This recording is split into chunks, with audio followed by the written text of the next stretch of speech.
लोग सॉल्यूशन का video lecture number 2 लेके आए हैं, जिसमें हम लोग पढ़ने जा रहे हैं नस्ट इक्वेशन। बहुत ही ज़्यादा इम्पोर्टेंट इक्वेशन है। इसको थोड़ा सा समझ लेते हैं। इसको क्यों करा जाता है ये भी देख लेंगे, या इसकी ज़रूरत क्यों पड़ती है नस्ट इक्वेशन की। इसके लिए हम थोड़ा सा बैकग्राउंड में जाते हैं। आपने जो पीछे पढ़ा था, आपने पीछे पढ़ा था कि जब स्टैंडर्ड लेते थे हर चीज़ की कॉन्सेंट्रेशन, मान लीजिए 1 मोल ली तो 1 मोल प्रोडक्ट मिला। अगर किसी भी चीज़ की कॉन्सेंट्रेशन यहाँ पे बदल जाती है, यानी वो जो कॉन्सेंट्रेशन है वो 1 मोल ना रहे, तब हम लोग ई सेल या ई नॉट सेल की जो कैलकुलेशन करते हैं वो with the help of Nernst equation. ठीक है, तो यहाँ हम इक्वेशन को लिखे ले रहे हैं और आपको दिखा रहे हैं कि ई सेल इक्वल होता है E not cell minus R T upon N F L N. L N होता है बेटा नेचुरल लॉग। क्या होता है? नेचुरल लॉग, जिसको बोलते हैं लॉग ई। ठीक है, तो नेचुरल लॉग। अब इसमें फॉर्मूले में जो भी चीज़ें दी गई हैं वो देख लेते हैं। E cell mean cell potential, standard cell potential. ठीक है, आर क्या होता है? यूनिवर्सल गैस कांस्टेंट, जिसकी वैल्यू होती है 8.314 into 314 into joule per Kelvin per mole. Okay, उसके बाद टी आपका स्टैंडर्ड टेम्परेचर है, जो आपका 298 केल्विन होता है या फिर 25 डिग्री सेल्सियस है। एफ क्या है? यहाँ पे फैराडे की वैल्यू है कि यहाँ जितना करंट है उसको फैराडे में कैसे नापते हैं, वो उसकी वैल्यू दी जाती है 96500 कूलाम। यहाँ पे ये कॉन्सेंट्रेशन के लिए नहीं, आप कूलाम चार्ज की यूनिट, कूलाम पर मोल। इसको जो एक्चुअल वैल्यू होती है वो होती है 96487 के समथिंग। इसको हम लोग ग्राउंड फिगर्स में लिख लेते ताकि कैलकुलेशन करने में आसानी रहे। एन क्या है? यहाँ पे नंबर ऑफ इलेक्ट्रॉन, जो कि oxidation reduction number of electrons use होते हैं वो है। एल एन आपको बता चुके हैं। लॉग ई, जिसको नेचुरल लॉग बोलते हैं, जिसकी वैल्यू होती है 2.71। ठीक है, अब इस फॉर्मूले को थोड़ा सा कर लेते हैं मॉडिफाई। एल एन को log 10 में बदलने के लिए, नेचुरल लॉग को log 10 में बदलने के लिए क्या करते हैं, log बेस 10 में बदलने के लिए 2.303 का मल्टीप्लाई कर देंगे तो ये log 10 के बराबर हो जाएगा। ठीक है, अब आपने इक्विलिब्रियम में पढ़ा होगा। मान लीजिए ये रिएक्शन डेनियल सेल वाली ले लो, Zn प्लस का Cu 2 पॉजिटिव बनता है आपका Zn 2 पॉजिटिव, इधर Cu सॉलिड। अब हम आपसे कहें कि क्या इसका इक्विलिब्रियम कांस्टेंट निकालो। इक्विलिब्रियम कांस्टेंट क्या होता है? Concentration of product upon concentration of reactant. यहाँ प्रोडक्ट आपका Zn है और Cu है, इधर Zn और Cu है ना, इधर Zn 2 पॉजिटिव था, उल्टा लिख गया ये, और इधर Cu 2 पॉजिटिव था ना। तो Cu और Zn ये जो दो हैं वो आपके कैसे आ रहे हैं? Cu और Zn जो है ऊपर नीचे देखिए यहाँ पे, ये सॉलिड स्टेट में तो ये तो अपने आप हट जाएंगे, इनकी कॉन्सेंट्रेशन से कोई फर्क पड़ने वाला नहीं है। तो यहाँ पे Kc इक्वल क्या हो जाएगा? Zn 2 positive upon Cu 2 positive. ठीक है, अब ये क्या हो गया? When reaction is not in equilibrium then Kc becomes Qc। अब ये तो इक्विलिब्रियम के लिए हम लोग Kc लगाते थे, अब यहाँ नेक्स्ट इक्वेशन है, इक्वेशन अब इक्विलिब्रियम में क्यों नहीं होगी? अगर एक रिएक्शन इक्विलिब्रियम में हो गई, इलेक्ट्रोकेमिस्ट्री के लिए अगर रिएक्शन इक्विलिब्रियम में हो गई तो उससे किसी भी तरह का कोई करंट फ्लो नहीं होगा, है ना। नंबर ऑफ इलेक्ट्रॉन दोनों तरफ बराबर हो जाएंगे, तो यह रिएक्शन बंद हो जाएगी, स्पॉन्टेनियस नहीं रहेगी। तो यहाँ पे जब इक्विलिब्रियम नहीं रहता तो इलेक्ट्रोकेमिस्ट्री में इसको हम लोग क्यूसी से डिनोट कर लेते हैं, इसको रिएक्शन क्वेश्चन बोलते हैं। रिएक्शन क्वेश्चन बोलते हैं, तो फर्स्ट ईयर में पढ़ा होगा आप लोगों ने। तो यहाँ फिर से देखते हैं उसी फॉर्मूले में, अब वैल्यू रख देते हैं। अब हम लोगों ने ln को log 10 में चेंज करेंगे तो ई सेल इक्वल हो जाएगा E not cell minus 2.303 RT upon NF log 10 QC। कुछ भी नहीं किया है, आप लोग देख लीजिए ऊपर वाला फॉर्मूला, और यहाँ पे क्या किया हमने, केवल ln को log 10 में कन्वर्ट कर लिया। अब जब इन सारी चीज़ों की वैल्यू रख ली जाती है, वैल्यू रखने के बाद जब इसे सॉल्व करेंगे तो आपकी इक्वेशन आएगी E cell equal E not cell minus. अब आप इस चीज़ में भ्रमित मत होना कि हमने पिछले वीडियो लेक्चर में ई नॉट को इस तरह से दिखाया है, इसमें दिखा रहे हैं इस तरह से, तो ये दोनों सेम चीज़ें हैं। ई सेल इक्वल क्या हो जाएगा, E not cell minus 0.0591 upon N log 10 QC N F. ठीक है, तो यहाँ से आपने इतना सीख लिया। तो नेक्स्ट इक्वेशन को एक बार फिर से देख लो, चाहे तो आप इसका स्क्रीनशॉट ले लो। क्या करते हैं, केवल ln को हम लोग log 10 में चेंज कर लेते हैं और उसकी वैल्यू रखी, तो आपका आता है E cell equal E not cell minus 0.0591 upon NF log QC। अब इसका एक न्यूमेरिकल देख लेते हैं। Represent the cell in which the following reaction takes place. आपको एक न्यूमेरिकल दिया है, इसके सेल को रिप्रेजेंट करना है। Mg सॉलिड प्लस 2Ag, आपका जो कॉन्सेंट्रेशन दिए है वो है 0.0001 m। यहाँ बनता है आपका Mg डबल पॉजिटिव जिसकी कॉन्सेंट्रेशन है 0.130 m यानी मोलर, प्लस का ट्वाइस Ag। ठीक है, ये सॉलिड बन गया। कैलकुलेट द ई सेल, यहाँ पे सेल पोटेंशियल भी आपको कैलकुलेट करना है और उसने वैल्यू दे रखी है if E not cell equal क्या है 3.17 वोल्ट। तो सबसे पहले हम लोग इसको सेल को रिप्रेजेंट करेंगे। सेल को रिप्रेजेंट करने के लिए क्या बताया था, रिडक्शन पोटेंशियल वाला सिस्टम। तो Mg किस में कन्वर्ट हो रहा है, Mg डबल पॉजिटिव में जिसकी कॉन्सेंट्रेशन क्या आ रही है 0.130 मोलर। यहाँ पे आपने सॉल्ट ब्रिज लगाया, फिर Ag किस में कन्वर्ट हो रहा है, Ag सॉलिड में। ठीक है, रखिए वैल्यू। ई सेल इक्वल हो जाएगा ई नॉट सेल माइनस, ये फॉर्मूला है आपका नेक्स्ट इक्वेशन का। तो वैल्यू रखते हैं, ई सेल इक्वल हो जाएगा 3.17 माइनस 0.0591 अपॉन 2, क्योंकि 2 इलेक्ट्रॉन जा रहे हैं। यहाँ से देखिए Mg ने 2 इलेक्ट्रॉन रिलीज करके 2 पॉजिटिव बनाया, यहाँ Ag 2 थे। एक Ag 1 इलेक्ट्रॉन रिलीज कर रहा है, सॉरी ले रहा है, तो 2 Ag कितने इलेक्ट्रॉन एक्सेप्ट करेंगे 2। तो यहाँ पे n की वैल्यू आपकी क्या आ जाती है 2 आएगी। तो लॉग भाई कॉन्सेंट्रेशन आपको अभी बताई थी, सॉलिड सॉलिड कट गया आपका, तो ये Mg अपॉन Ag रह गया। ठीक है, यहाँ देखिए 3.17 माइनस आपका, इसको जब डिवाइड करेंगे आएगा 0.0295 इंटू लॉग 0. हाँ, एक चीज़ और देख लीजिए, थोड़ा सा मैथ वाले बच्चे जानते होंगे लेकिन बायो वाले बच्चों को बड़ा समस्या होती है। अगर आपको दिया है लॉग x अपॉन बाई, इसका हो जाता है log x minus log by. ठीक है, अगर दिया है लॉग x पावर बाई, हो जाता है लॉग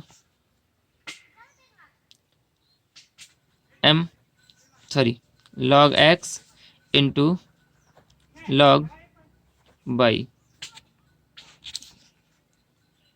ये सॉरी प्लस होता है यहाँ पे। तो इन चीज़ों को दोनों को ध्यान रखिए, फॉर्मूला होता है लॉग का। तो आपको यहाँ पे पहला वाला फॉर्मूला लगाना था। अब देख लीजिए m log x upon m। ठीक है, तो log x minus log by, log x।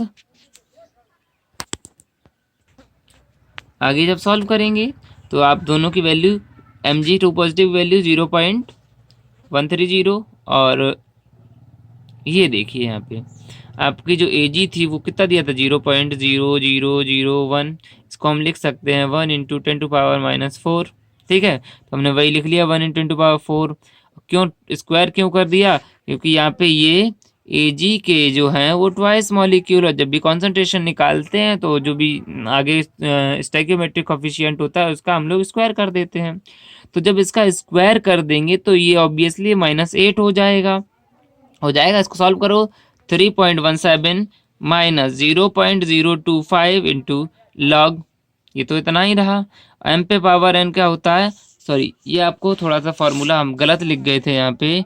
Log x power by होता है बाई लॉग x, इस तरह से होता है। ये थोड़ा सा वहाँ गलत हो गया था, आप इसको देख लीजिए बाई लॉग x। तो क्या हो जाएगा, ये इधर आ गई पावर। ठीक है, तो ये log 10 की वैल्यू जो होती है वो कितनी होगी 1। log 10 की वैल्यू 1 और log 1 की वैल्यू 0 होती है। अब जब इसको सॉल्व कर लेंगे तो यहाँ देख लीजिए आप, ये तो कितना है इसको सॉल्व करो। लॉग 0.30 की वैल्यू लॉग टेबल में आपको देखनी पड़ती है, जो होती है 0.886 प्लस का 8। इसको सॉल्व करने पे आपका जो ई शेल है वो आएगा 2.96 वोल्ट। मैं चाहता हूँ आप इस न्यूमेरिकल को एक बार फिर से दोबारा से देख लें। इसका स्क्रीनशॉट लेना चाहें तो ले सकते हैं। और बढ़ते हैं हम लोग अपने नेक्स्ट टॉपिक की तरफ। अब हम लोग देखेंगे relation between Nernst equation and equilibrium constant. आपका नस्ट इक्वेशन और केसी में आपको अब रिलेशन बताना है। तो नस्ट इक्वेशन क्या थी, हम लोग लिखे ले रहे हैं ई सेल इक्वल हो जाएगा ई नॉट सेल माइनस का 0.0591 अपॉन एन लॉग 10 क्यूसी। ठीक है, वही डेनियल सेल वाली इक्वेशन लिख लो। Z N C U 2 positive, reversible arrow Z N 2 positive, C U solid बन रहा है। इक्विलिब्रियम पे क्या होगा, जो ई सेल होगा वो तो जीरो हो जाएगा, क्योंकि इलेक्ट्रिसिटी तभी इधर से उधर जाएगी जब उनके बीच में कोई पोटेंशियल डिफरेंस हो। जब पोटेंशियल डिफरेंस रहा नहीं, मतलब ई सेल जो है, जो सेल पोटेंशियल है वो तो कितना हो जाएगा, जीरो, करंट फ्लो होना बंद हो जाएगा। ठीक है, तो यहाँ तो ई सेल की वैल्यू हो गई जीरो। अब आपका E not cell minus 0.0591 upon N log 10 K सी। अब यहाँ इसको इधर ले आओ, ले आए तो माइनस का होगा, माइनस से माइनस कैंसिल। ठीक है, 0.0591 एन लॉग के सी। ठीक है, तो लॉग के सी इक्वल क्या हो जाएगा, E not cell into N upon 0.0591। आपका जो रिलेशन रहा वो इस तरह से हम लोग किस किस में रिलेशन निकालेंगे, relation between Nernst equation and equilibrium constant के बीच में आपका रिलेशन जो आता है वो आता है log K C equal E not cell into N upon 0.0591। आइए इसका एक न्यूमेरिकल देख लेते हैं, बड़ा ही अच्छा छोटा सा numerical. Calculate the equilibrium constant of the reaction. हमें ये रिएक्शन दी गई, इसका इक्विलिब्रियम कांस्टेंट निकालना है आपको। E cell, E not cell आपको दे रखा 0.46। ठीक है, अब यहाँ देखिए आप लोग, ये जो रिएक्शन आपने दी थी इसका लिखते हैं कैसे निकालना है। ई सेल इक्वल क्या होता है, माइनस का 0.591 अपॉन एन लॉग के सी। तो लॉग के सी इक्वल क्या हो गया था, लॉग के सी इक्वल आपको अभी बताया था E not cell into N upon 0.0591। जो अभी फार्मूला हम लोगों ने निकाला वही फार्मूला में वैल्यू रख दी। ये वैल्यू है ई नॉट सेल की, ये नंबर ऑफ इलेक्ट्रॉन्स हैं, और ये क्या है आपका, ये जो कांस्टेंट है। ठीक है, तो लॉग के सी इक्वल हो जाएगा 15.6। लॉग के सी इक्वल हो गया 15.6। अब यहाँ पे बहुत समस्या आती है। अब सर यहाँ लॉग के सी 15.6 क्या वैल्यू होगी, तो क्या करते हैं हम दोनों तरफ का एंटी लॉग ले लेते हैं। एंटी लॉग 15.6 लॉग के सी इंटू 15.6। तो एंटी लॉग से लॉग आपका कैंसिल हो गया, तो के सी इक्वल हो जाएगा एंटी लॉग 15.6। ठीक है, अब ध्यान रखना, जब भी एंटी लॉग हटाते हैं, एंटी लॉग हटाओगे तो ये डेसिमल से पहले जितना भी होगा वो 10 की पावर में चला जाता है। कॉम्पिटिशन एग्जाम में इसको थोड़ा सा करने में बड़ी आसानी रहेगी। डेसिमल से पहले जो भी चीज़ होती है वो कहाँ चला जाएगा, 10 की पावर में। तो देख लीजिए यहाँ से हो जाएगा K C equal 10 to power 15 into 10 to power 0.6। जब ये 0.6 की हम लोग वैल्यू निकालेंगे तो आएगी इतनी 3.92 इंटू 10 टू द पावर 15। ठीक है, इसको आप सॉल्व करेंगे। अच्छा क्वेश्चन था। देखिए अब हम लोग नेक्स्ट रिलेशन पढ़ने वाले हैं गिब्स एनर्जी और ई सेल में, Gibbs energy and E cell में, यानी सेल पोटेंशियल के बीच में। तो गिब्स एनर्जी क्या होती है, गिब्स रिएक्शन एनर्जी क्या है, आपने फर्स्ट ईयर क्लास में थर्मोडायनेमिक्स में पढ़ाया जाता है। होती है minus n F E cell. क्या होती है, नंबर ऑफ इलेक्ट्रॉन, फैराडे और सेल पोटेंशियल। ठीक है, यहाँ पे डेल्टा आर, आर क्या है, रिएक्शन के लिए डिनोट करते हैं। डेल्टा आर जी क्या होगा, change in Gibbs energy. E cell क्या है, इंटेंसिव प्रॉपर्टी, और ये कैसी प्रॉपर्टी है, एक्सटेंसिव, एक्सटेंसिव प्रॉपर्टी है। अब देखो इंटेंसिव और एक्सटेंसिव प्रॉपर्टी में थोड़ा सा अंतर देख लेते हैं। अगर हम यहाँ पे ये डेनियल सेल की रिएक्शन लेके थोड़ी देर के लिए आप लोग इसको 2 को थोड़ा नजरअंदाज करो तो Zn प्लस का Cu 2 पॉजिटिव बनता है Zn 2 पॉजिटिव प्लस का Cu। अगर इसका ई सेल 1.1 आ रहा है, हमने सब में 2 का मल्टीप्लाई कर दिया, तब भी इसका जो ई सेल है वो 1.1 ही रहेगा, लेकिन रिएक्शन की जो रेट है, जो चेंज इन एंथैल्पी है, चेंज इन एनर्जी है, वो बदल जाएगी। ठीक है, तो जो एनर्जी बदल रही है वो आपकी जो प्रॉपर्टी बदलती है रिएक्शन के, ये जो पार्टिसिपेंट हैं इनके कॉन्सेंट्रेशन में बदलने पे जो चेंज आते हैं रिएक्शन में, वो क्या होता है आपका एक्सटेंसिव प्रॉपर्टी। और जो रिएक्शन कोऑर्डिनेट ये स्टोइकोमेट्रिक कोएफिशिएंट बदलने पे जिनकी वैल्यू नहीं बदलती वो होती हैं इंटेंसिव प्रॉपर्टीज। ठीक है, तो यहाँ पे आपका देखिए पहले 2 इलेक्ट्रॉन चल रहे थे, अब कितने इलेक्ट्रॉन जाएंगे? 4 इलेक्ट्रॉन। कितने लेके जाएंगे? 4। ये Zn रिसीव करेगा यहाँ से, सॉरी Zn एक Zn 2 दे रहा है, 2 Zn कितने देंगे? 4। एक Cu 2 इलेक्ट्रॉन ले रहा है तो 2 Cu कितने इलेक्ट्रॉन लेंगे? 4। ठीक है, तो n की वैल्यू क्या आ जाती है यहाँ से? 4। तो हम लोग लिख सकते हैं क्या आ जाएगा answer? Delta G R sorry R G equal हो जाएगा 4f ई सेल। यहाँ n की वैल्यू हमने लिख दी, कितनी आई? 4। ठीक है, अब आपसे पूछते हैं यहाँ अगर कॉन्सेंट्रेशन जो है वो यूनिट हो जाए, अगर कॉन्सेंट्रेशन सबकी यूनिट मान लेते हैं तो ये जो G है वो स्टैंडर्ड गिब्स फ्री एनर्जी बन जाएगी। क्या बन जाएगी? Standard Gibbs energy. E cell क्या बन गया आपको? सॉरी जी क्या बन गया? यूनिट लेने पे स्टैंडर्ड गिब्स एनर्जी में कन्वर्ट हो जाएगा। तो आपका ये आ गया स्टैंडर्ड गिब्स एनर्जी। अब ई सेल आपका किस में कन्वर्ट हो जाएगा? स्टैंडर्ड ई सेल में है ना, इलेक्ट्रोड पोटेंशियल में। तो यहाँ देखिए delta R G not equal हो जाएगा। अब क्या किया, ये ई नॉट सेल की हम लोग वैल्यू अभी कैलकुलेट कर चुके, कितनी आई थी? 2.303 RT NF into log K सी, यही तो आई थी वैल्यू। तो हम लोगों ने यहाँ ई नॉट सेल की वैल्यू रख दी, तो NF से NF तो कट गया। ठीक है, तो delta R G not equal हो जाएगा माइनस का 2.303 RT log K C.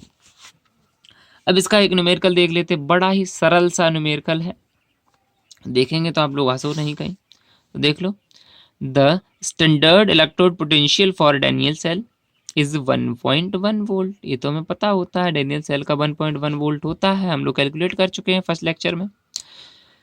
Calculate standard Gibbs energy for the reaction, यानी हमें जी नॉट की वैल्यू निकालनी है, डेल्टा जी नॉट की है ना, तो वही डेनियल सेल की रिएक्शन ले ली। अब आपका क्या है? जी नॉट इक्वल क्या होता है? Minus n F E not cell.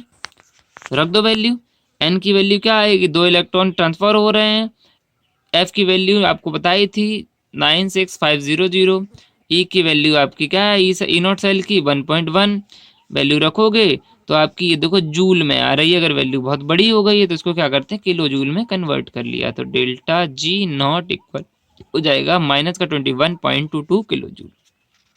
ठीक है, एक बहुत ही अच्छा सा क्वेश्चन है, वो तो सरल सा था, इसको देख लो, अच्छा क्वेश्चन है। Calculate the potential of hydrogen electrode in contact with solution whose pH is 10। इसमें आपको केवल पीएच दे रखी है, हाइड्रोजन इलेक्ट्रोड पोटेंशियल निकालना है। हाइड्रोजन इलेक्ट्रोड पोटेंशियल निकालते टाइम हम लोगों ने जो रिएक्शन आई थी वो क्या आई थी हमारी? प्लेटिनम यूज करते थे, हाइड्रोजन आयन से हाइड्रोजन बन रहा था, कितना कितना? 1 मोल बन रहा था। ठीक है, अब आपको पीएच 10 दे रखी, ई सेल क्या दे रखा है? ई सेल निकालना है, तो पीएच इक्वल क्या होता है? माइनस का लॉग एच पॉजिटिव। क्या होता है? Minus log H positive. वही एंटी लॉग ले लो दोनों तरफ का, पीएच आपकी 10 है तो माइनस का ये देखो लॉग से लॉग, एंटी लॉग से लॉग चला गया, तो एच पॉजिटिव इक्वल क्या आ जाएगा? 10 to the power minus 10 metre. क्या आ जाएगा? 10 to the power minus 10 metre. ठीक है, तो अब हम लोग यहाँ से इस न्यूमेरिकल को करना शुरू करेंगे। करो, देखो इधर ई सेल इक्वल क्या होता है equation? E not cell minus 0.591 upon n into log K C. ठीक है, तो यहाँ देखिए ई सेल इक्वल क्या हो जाएगा? ई नॉट सेल आपका 0 हो गया क्योंकि हाइड्रोजन पोटेंशियल ले रहे हैं, हाइड्रोजन पोटेंशियल में जो जो आती थी वैल्यू वो 0 ही आ रही थी, है ना। तो आपका हो जाएगा माइनस का, हाँ, और नंबर ऑफ इलेक्ट्रॉन देखिए, यहाँ एक हाइड्रोजन था, एक इलेक्ट्रॉन ले रहा है, इसका मतलब आधा हाइड्रोजन बन रहा था, एन की भी वैल्यू 1 हो गई। Log H2 upon H positive, या H जो है वो गैसियस फॉर्म में है H2, इसका कोई प्रेशर दे नहीं रहा है, प्रेशर नहीं है तो मतलब 1 बार, इसको भी 1 मान लिया, हो गया, बन के मान क्या लिया। ई सेल इक्वल हो जाएगा माइनस का 0.0591 इंटू लॉग 1/10⁻⁻10, वही फॉर्मूला x अपॉन वाई। तो ई सेल इक्वल हो जाएगा आपका minus 0.0591 into log x upon y, क्या होता है log x minus log y, sorry log x minus log y. तो यहाँ देखिए ई सेल इक्वल हो जाएगा 0.0591 माइनस, और फिर ये log 1 की वैल्यू होती है 0, minus 10 log x power by, क्या हो जाएगा x log बाई, ठीक है। तो यहाँ 10 की पावर, ये वाला पावर वाला 10 इधर आ गया और ये बेस 10 था, ठीक है। जब इसको सॉल्व करेंगे बेस 10 की वैल्यू 1 होती है, तो ई नॉट सेल जो आपका आएगा सिर्फ 1 पॉइंट डेसिमल इधर हो जाएगा, तो आपका आ जाएगा 0.591 वोल्ट। आप लोग प्रैक्टिस कीजिए। इसी के साथ ये वीडियो लेक्चर यहीं पे ख़त्म करते हैं। Thank you.